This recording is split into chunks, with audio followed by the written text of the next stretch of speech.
Hello guys, कैसे हैं आप सब। तो चलिए आज हम स्टार्ट करते हैं हमारा एलसीएम का टॉपिक।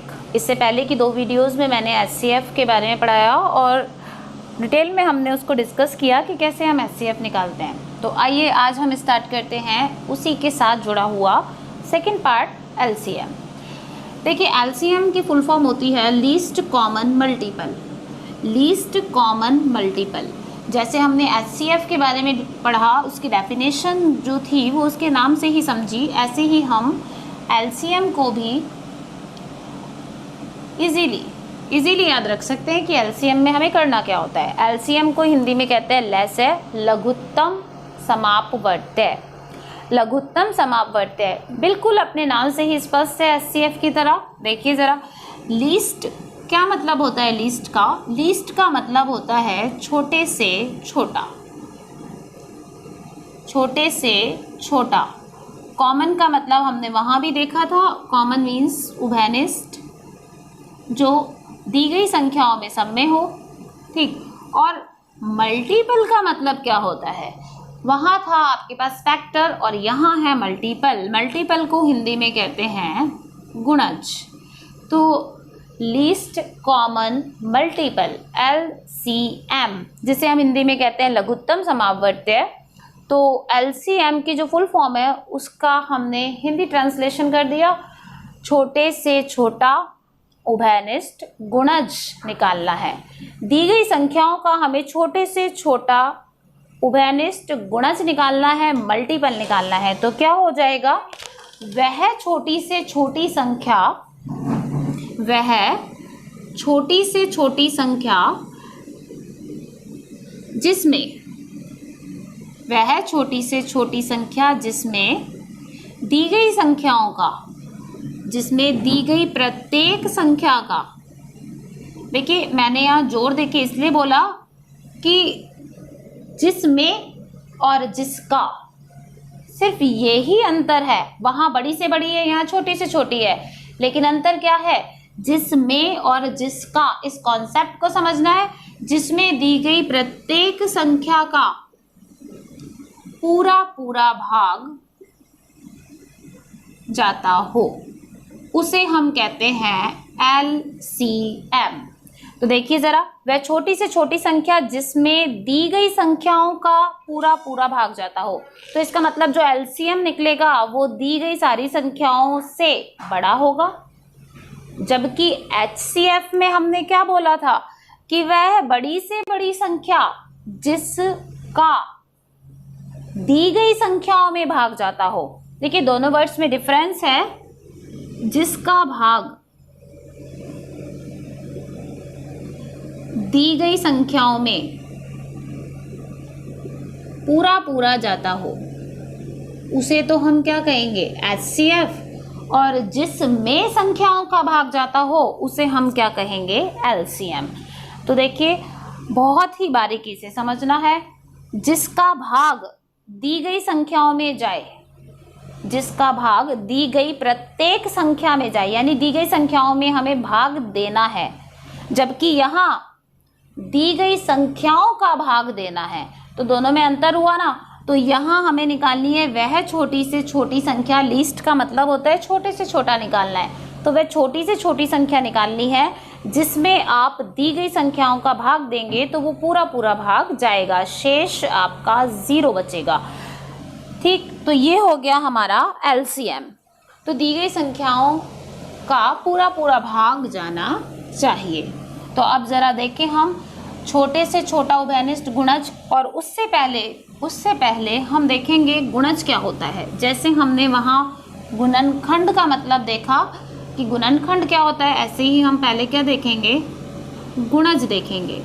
तो गुणज मल्टीपल्स, जिसे हम इंग्लिश में बोलते हैं, तो क्या होता है मल्टीपल्स? किसी भी संख्या का गुणज क्या होगा? किसी भी संख्या का गुणज वह संख्या होगी, किसी भी संख्या का गुणज वह संख्या होगी जिसका उस संख्या में पूरा पूरा भाग जाता हो। जैसे 12 4 का गुणज है। 12 इज अ मल्टीपल ऑफ 4। 12 4 का गुणज है, 12 4 का गुणज है, क्योंकि 12 में 4 का भाग पूरा पूरा जाता है।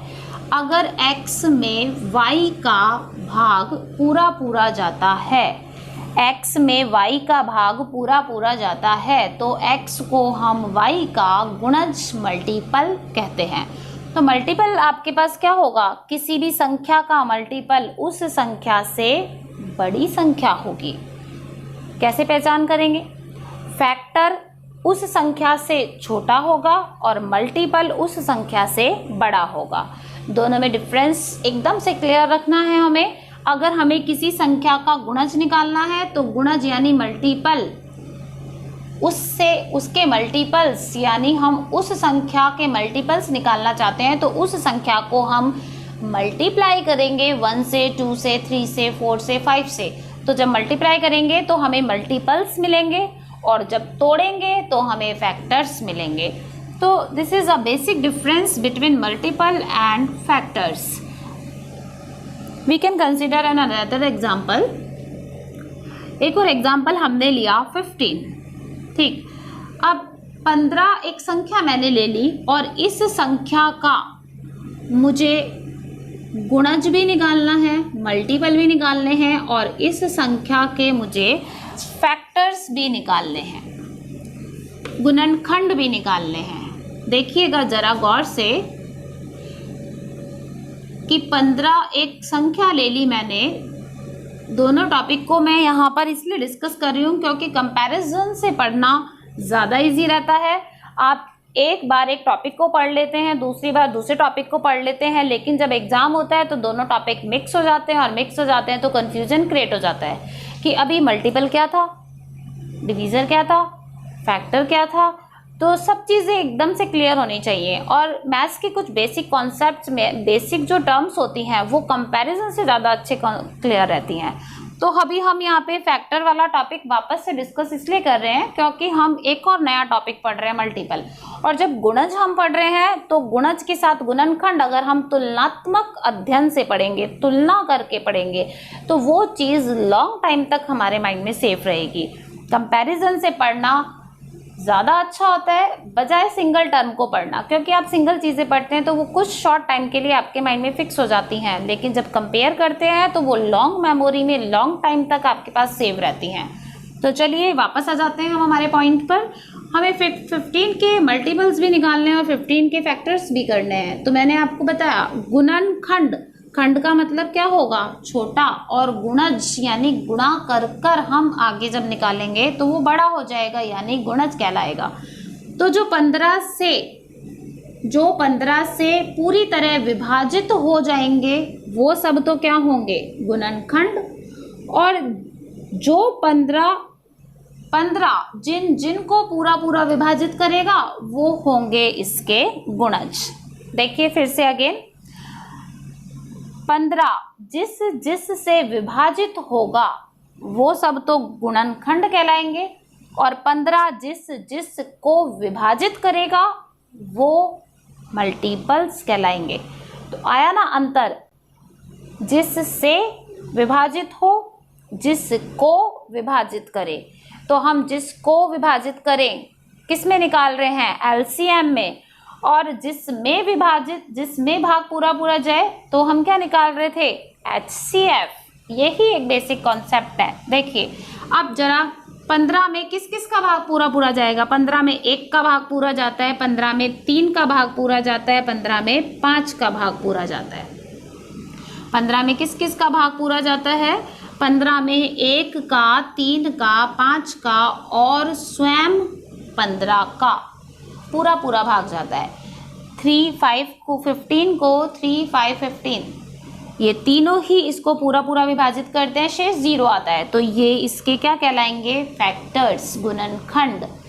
अब गुणज की बात करें तो 15 किस किस को पूरा पूरा विभाजित करता है, तो 15 को 1 से गुणा कीजिए, 15 को करता है, 15 को 2 से गुणा कीजिए, 15 30 को पूरा पूरा विभाजित करता है। अब देखिए 15 के बाद आप गिन के देखिए, 16 नहीं जाएगा भाग, 17 में 15 का पूरा पूरा नहीं जाएगा, 18 में नहीं जाएगा, 19 में नहीं जाएगा, 20 में नहीं जाएगा, 21 में नहीं जाएगा, 22, 23 हम काउंटिंग करते जाएं। किस में जाएगा? 15 के बाद सीधा ही 30 में, 30 के बाद जाएगा 45 में, फिर जाएगा 60 में और ऐसे आगे अप टू इन्फिनिटी। हम बहुत सारे इसके मल्टीपल्स निकाल सकते हैं। तो मल्टीपल्स निकाले, किसी भी संख्या के मल्टीपल्स निकाले हमने मल्टीप्लाई करके, और किसी भी संख्या के फैक्टर्स निकाले हमने उसके डिवीजर्स को देखकर, उसके खंड गुणनखंड करके तोड़ के उसे। तो गुणनखंड छोटी संख्या होगी संख्या से, किसी संख्या के गुणनखंड उस संख्या से छोटी होगी और किसी संख्या के गुणज उस संख्या से बड़े होंगे। ठीक है, तो एलसीएम के केस में हमें क्या निकालना होता है? मल्टीपल्स, और एचसीएफ के केस में हमें क्या निकालना होता है? फैक्टर्स। एचसीएफ के केस में हमें फैक्टर्स निकालने होते हैं और एलसीएम के केस में हमें मल्टीपल्स निकालने होते हैं। अगर आपको ये कॉन्सेप्ट क्लियर है तो आप इसका यहीं पर एज ए स्क्रीनशॉट ले सकते हैं। तो चलिए अब हम आगे कंटिन्यू करते हैं हमारे टॉपिक को, जो कि आपके पास क्या टॉपिक, जो कि हम टॉपिक पढ़ रहे थे एलसीएम का। अब एलसीएम हमें निकालना है दी गई संख्याओं का। तो हमें क्या करना पड़ेगा? दी गई संख्याओं के गुणज निकालने पड़ेंगे और छोटे से छोटा उभयनिष्ठ गुणज देखेंगे, क्योंकि बड़े से बड़े तो बहुत मिलते जाएंगे। जैसे हमने भी 15 के गुणज निकाले थे, तो 15 के गुणज 15, 30, 45, 60, उसके बाद 75, फिर ऐसे 90 और आगे कितने भी निकाल सकते हैं। तो 15 को 1 से 2 से 3 से 4 से 5 से 10 से 15 20 100 गुणा करते जाइए और उसके गुणज मिलते जाएंगे। तो वो गुणज बड़े से बड़ा नहीं निकाल सकते। कैसे निकालेंगे? छोटे से छोटा। तो 15 का छोटे से छोटा गुणज था 15 खुद। तो ऐसे ही हमें दी गई सारी संख्याओं के मल्टीपल्स निकालने हैं और उसमें से छोटा कॉमन मल्टीपल हमें फाइंड आउट करना है। उभयनिष्ठ गुणज निकालना है जो सब में छोटे से छोटा उभयनिष्ठ होना चाहिए। ठीक, तो एलसीएम निकालने के लिए हमारे पास मल्टीपल का मेथड काम में आता है। एक एग्जांपल हम इसका लेते हैं।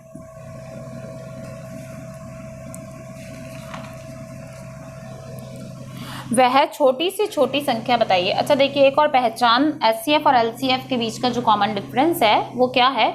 जब भी क्वेश्चन के अंदर आपसे बड़ी से बड़ी संख्या पूछी जाएगी तो निश्चित ही तौर पर आपको एचसीएफ निकालना है, और जब आपसे छोटी से छोटी संख्या पूछी जाएगी तो आपको एलसीएम निकालना है।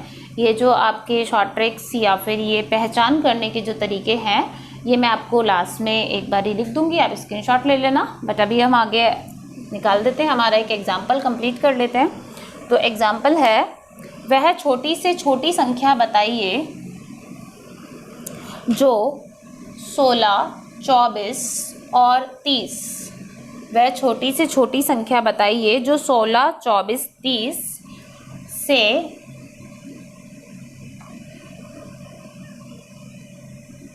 में से प्रत्येक से विभाजित हो। प्रत्येक से विभाजित हो मतलब आपको क्या निकालना है? छोटे से छोटे की बात कर दी तो एलसीएम निकालना है। वह छोटी से छोटी संख्या हमें बतानी है जिस छोटी से छोटी संख्या में 16 का पूरा भाग जाए, 24 का पूरा भाग जाए और 30 का पूरा भाग जाए, यानी प्रत्येक से विभाजित हो। इनमें से प्रत्येक से विभाजित हो, इसका मतलब हमें क्या निकालना है? एलसीएम। अब हम एलसीएम कैसे निकालेंगे? तो देखिए, एलसीएम निकालने के लिए क्या तरीका है? 16, 24, 30 के हम क्या करेंगे? गुणनखंड करेंगे। 16, 24 और 30 के दो तरीके हैं आपके पास। या तो आप एक ही टेबल के अंदर इसके गुणनखंड कर लीजिए, भाग दे के देख लीजिए, या फिर आप अलग अलग कर लीजिए। देखिए ज़रा, सबसे पहले हम कहाँ से स्टार्ट करेंगे? 2 से। ठीक है, 2 से स्टार्ट करेंगे। 2 का भाग 16 में दिया, 2 का भाग 16 में दिया, कितनी बार गया? 8 बार। अगर भाग जाएगा तो ही आप लिखेंगे। 16 में 2 का भाग दिया 8, फिर 24 में 2 का भाग दिया 12 और 30 में 2 का भाग दिया 15। आ गए आपके पास भाग देने पर 2 का भाग तीनों में जाएगा पूरा पूरा, और तीनों में भाग देने पर आ गए हमारे पास ये भागफल, आंसर भागफल आए हैं। अब इस भागफल में वापस से हम 2 का भाग देके देखेंगे, अगर जाएगा तो ठीक है, नहीं तो 2 के बाद 3, फिर 3 के बाद देखेंगे। तो अभी हमने प्राइम नंबर 2 का डिवाइड किया, अब वापस से 2 का भाग जा सकता है 8 में और 12 में, तो 2 का ही देंगे। 8 में 2 का भाग दिया 4, 12 में 2 का भाग दिया 6 भागफल, और 15 में 2 का भाग नहीं जाता, 15 में 2 का भाग नहीं जाता तो नहीं देंगे, 15 को एज इट इज उतार लेंगे, 15/2 नहीं करना है, पॉइंटों में भी नहीं करना है, 7.5 भी नहीं करना है, आपको पूरा पूरा भाग जाता है तो देना है, भागफल लिखना है, वरना संख्या को एज इट इज उतारना है। 16, 24, 30 का हम एलसीएम निकाल रहे हैं, तो सबसे पहले हमने प्राइम नंबर भाज्य अभाज्य संख्या 2 का भाग दिया, 2 का भाग 16 में दिया, 8 आएगा भागफल, 12 आएगा भागफल, 15 आएगा। फिर देखिए वापस 2 संख्याओं में दिख रहा है भाग जाएगा तो दिया, 8 में दिया 4 आया, 12 में दिया 6 आया, 15 में नहीं जाएगा तो 15 आ जाएगा।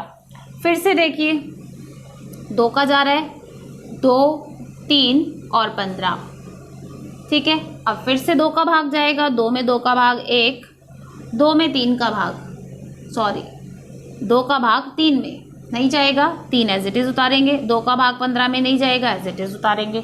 तो अब देखिए ये वाली संख्या तो खत्म हो गई, लास्ट में 1 आ गया, यानी पूरा पूरा भाग हो गया। अब बचा 3 और 15, तो 3 और 15 में 2 का नहीं जाएगा, तो फिर हम 3 और 15 में किसका भाग देंगे, 2 के बाद आता है 3, तो ये तो 1 एज इट इज, 3 में 3 का भाग भागफल 1, 15 में 3 का भाग भागफल 5, ठीक। अब देखिए बचा यहाँ 1 आ गया, यहाँ 1 आ गया, अभी यहाँ नहीं आया, यहाँ नहीं आया, हमें सब जगह पूरा पूरा भाग देना है। तो अब 3 का नहीं जाएगा, 3 के बाद अगली अभाज्य संख्या होती है 5, 5 का भाग देंगे, 1 1 1 आ गया, तीनों में हमारा भागफल 1 1 1 पूरा पूरा भाग चला गया। तो इस तरीके से हमने तीनों का एक साथ निकाल लिया।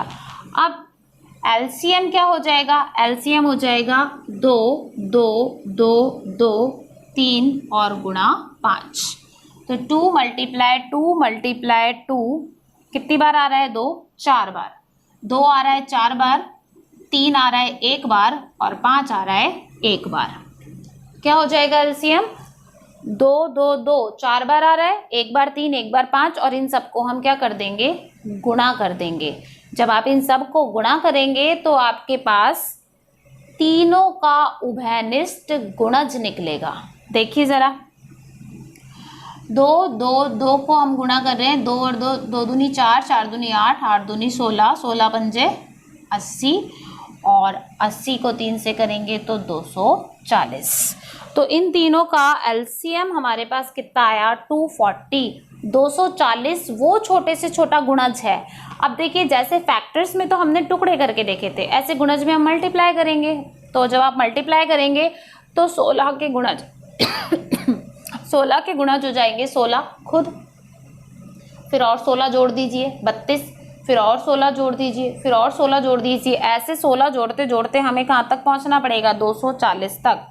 क्यों, क्योंकि 32 करा फिर और 16 जोड़ा, तो हमें नहीं पता ना कि वो वाला इसका भी गुणज है या इसका भी गुणज है, तो हमें तीनों के गुणज निकालने पड़ेंगे। और तीनों के गुणज यानी तीनों के गुणज जब आप मल्टीप्लाई कर कर निकालते जाएंगे तो तीनों में कॉमन कहाँ जाके आएगा, 240 पर। तीनों में कॉमन आएगा 240 पर। 24 का 10वां गुणज होगा 240, 30 का 8वां गुणज होगा 240, और 16 का आपके पास जो गुणज आएगा 160। भाग देके देख लेते हैं। 16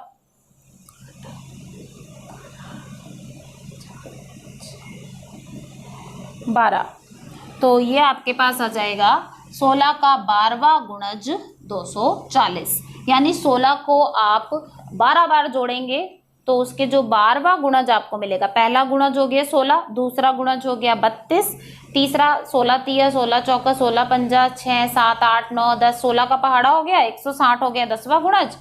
फिर 11वां गुणज करेंगे, फिर से जोड़ेंगे, फिर 16 और फिर 12वां गुणज जब निकालेंगे तो वो आपको मिलेगा 240। तो 240 जो 12वां गुणज मिला, ऐसे 24 का 10वां गुणज मिला और 30 का 8वां गुणज मिला। तो हम मल्टीप्लाई करके मल्टीपल्स निकाल कर कॉमन मल्टीपल नहीं निकाल सकते। कॉमन मल्टीपल निकालने के लिए हमें बहुत सारे मल्टीपल्स निकालने पड़ेंगे।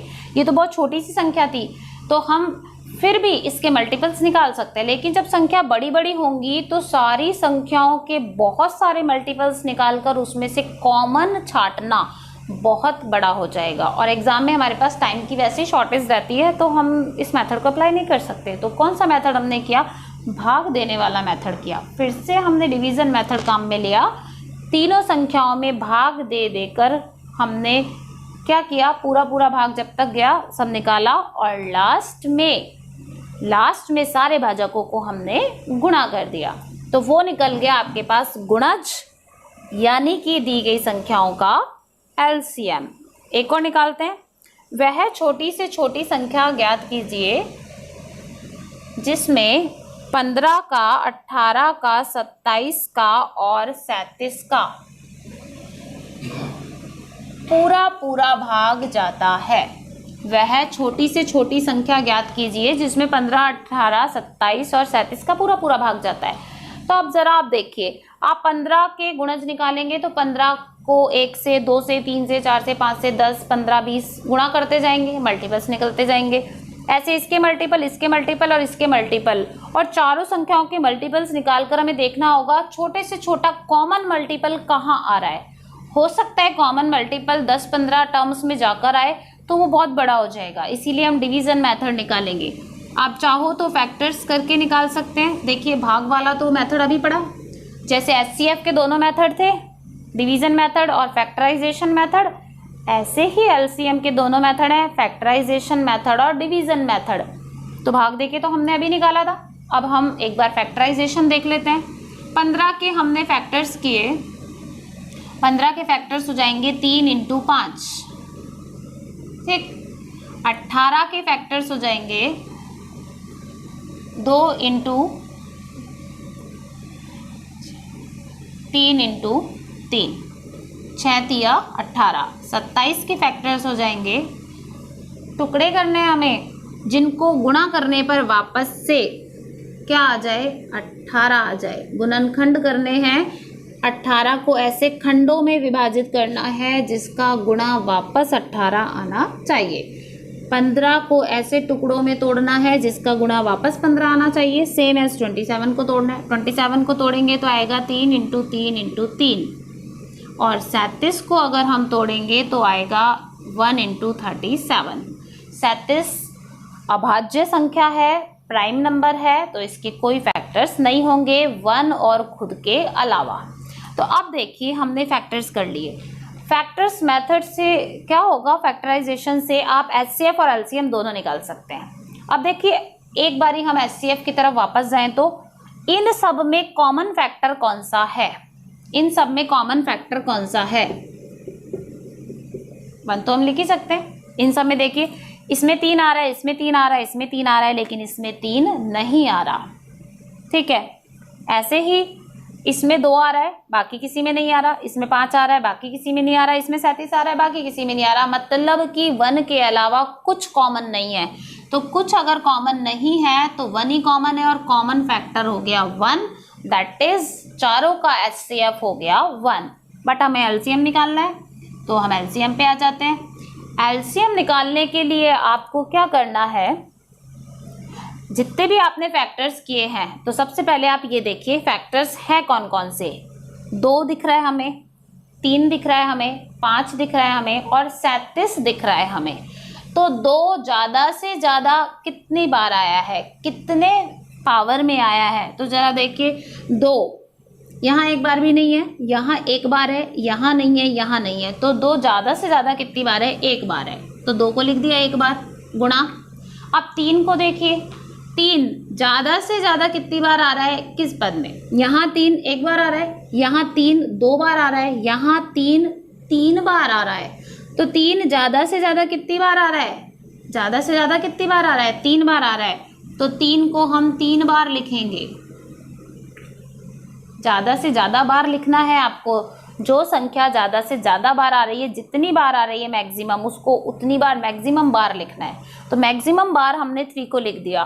5 कितनी बार आ रहा है? अधिकतम 1 बार आ रहा है। और 37 अधिकतम 1 बार आ रहा है। तो इसका एलसीएम हो जाएगा 2 × 3 × 3 × 5 × 37। और जब हम इन सब को गुणा करेंगे तो हमारा आंसर आएगा 1890। तो एलसीएम कितना आ गया? 1890। अब आप जरा देखिए, अगर आप मल्टीपल करके निकालते 1890 कितना आगे जाके आता? 15 का कौन सा गुणा जो होता 1890? बहुत आगे जाके आता। तो इसका मतलब हम यहाँ मल्टीपल्स निकाल के कॉमन नहीं निकालेंगे, मेथड वही दोनों काम में लेंगे, या तो डिवीजन मेथड या तो फैक्टराइजेशन मेथड। फैक्टर करने का तरीका ये है, गुणनखंड कीजिए और प्रत्येक गुणनखंड को देखिए। प्रत्येक गुणनखंड अधिकतम कितनी बार आ रहा है, वहाँ उभयनिष्ठ नहीं देखना। एलसीएम के केस में उभयनिष्ठ नहीं देखना। प्रत्येक गुणनखंड कितनी बार आ रहा है उसको गुणा कर दीजिए, एलसीएम आ जाएगा। एचसीएफ के केस में कॉमन गुणनखंड, कॉमन फैक्टर देखना है, वो एचसीएफ हो जाएगा। आया समझ में आपको एग्जाम्पल? तो ये था फैक्टराइजेशन मेथड। इसी को अगर हम डिवीज़न मेथड से करते, हमें गुणनखंड करने नहीं आते, हमें ऐसे खंडों में तोड़ना नहीं आ रहा जिसको गुणा करने पर वापस क्या आ जाए? 27। जब भी हम गुणनखंड करेंगे तो गुणनखंड हमेशा अभाज्य संख्या होगी। प्राइम फैक्टर्स में हम इसे तोड़ते हैं। तो अभी प्राइम फैक्टर्स अभाज्य संख्याएं वो संख्याएं होती हैं जिनमें स्वयं और 1 के अलावा और किसी का भाग नहीं जाता, उसे कहते हैं हम अभाज्य संख्या। जैसे 37 था, 37 में किसका भाग जाएगा? 37 के अलावा किसी का नहीं जाएगा। तो 1 और 37 के अलावा किसी का नहीं जाएगा। तो जिसके केवल 2 ही गुणनखंड होते हैं, खुद और 1, वो अभाज्य संख्या होती है। तो जब भी हम फैक्टराइजेशन मेथड काम में लेते हैं, किसी भी संख्या के गुणनखंड करते हैं, तो वो गुणनखंड हमेशा प्राइम होते हैं, अभाज्य होते हैं। और अभाज्य गुणनखंड विधि ही हम इसे कहते हैं। तो अब देखिए, इसी को अगर हम डिवीजन मेथड से करते तो 15, 18, 27 और 37 एक ही साथ हमने इसको लिख लिया एक ही लाइन में। और अब हम इसमें भाग देंगे सबसे पहले सबसे छोटी अभाज्य संख्या का, जो कि क्या है? 2। 2 अभाज्य है, भाज्य नहीं है। 2 में 2 के अलावा और किसी का पूरा भाग नहीं जाता, तो 2 अभाज्य है। अब 2 का भाग हम देंगे तो देखिए 2 का भाग 15 में नहीं जा रहा, 15 को तो एज इट इज उतार लिया। 2 का भाग 18 में जा रहा है, दे दिया, 9 आ गया। 2 का भाग 27 में नहीं जाता, 37 में नहीं जाता, उतार लिया। अब दूसरी पंक्ति आ गई। सेकेंड रो में वापस 2 का भाग देखिए, आप किसी में जा रहा है क्या? नहीं जा रहा। 2 का भाग किसी में नहीं जाएगा, पूरा जाना चाहिए, नहीं जाएगा। तो हम 2 को छोड़ देंगे, अगली अभाज्य संख्या पे आ जाएंगे। अगली अभाज्य संख्या कौन सी है? 3 है। तो अब 3 का भाग देंगे। 3 का भाग 15 में दिया जाएगा, 3 का भाग 9 में दिया जाएगा, 27 में दिया और 37 में दिया, नहीं जाएगा। ठीक है, अगेन 3 दिख रहा है तो 3 का भाग जाएगा साहब। 5 में नहीं जाएगा, एज इट इज उतार लिया 5 को। 3 में जाएगा, 9 में जाएगा, 37 में जाएगा, फिर से 3 आ गया, एक बार और 3 का भाग दिया। अब देखिए 2 तो पूरे भाग जा चुके, अब 5 बचा और 37 बचा। 5 में 5 का ही जाता है, 5 अभाज्य संख्या है। और 37 में 37 का ही जाता है, क्योंकि 37 भी अभाज्य संख्या है। दे दिया, भाग विधि से निकाल दिया, हमने डिवाइड कर दिया और एलसीएम आपके पास आ गया। सारे भाजकों को हम गुणा कर लेंगे। सारे भाजकों को गुणा करेंगे तो 2 × 3 × 3 × 5 × 37, यही हमने फैक्टराइज कर निकाला था 1890। तो ये हमने एक ही क्वेश्चन को दोनों मेथडों से देखा, फैक्टराइजेशन से देखा, प्राइम फैक्टराइजेशन से देखा और डिवीजन मेथड से देखा। एलसीएम से रिलेटेड और क्वेश्चंस एग्जाम में किस तरीके से आते हैं ये हम नेक्स्ट वीडियो में देखेंगे। तो अगर आपको मेरा वीडियो पसंद आया तो प्लीज़ मेरे चैनल को सब्सक्राइब करें, वीडियो को लाइक करें, ज़्यादा से ज़्यादा बच्चों को शेयर करें, जिससे कॉम्पिटिटिव एग्ज़ाम्स के और वीडियोस भी आप लोगों को मिल पाएँ। इसी के साथ एक और मेरा मैसेज कि अगर आप और कोई सा पर्टिकुलर टॉपिक पढ़ना चाहते हैं कंपटीशन के पॉइंट ऑफ व्यू से, तो प्लीज़ मुझे कमेंट सेशन में कमेंट करके ज़रूर बताएं कि नेक्स्ट वीडियो में कौन सा बनाऊं जिससे आपको हेल्प मिले। Thank you for watching me. Bye bye.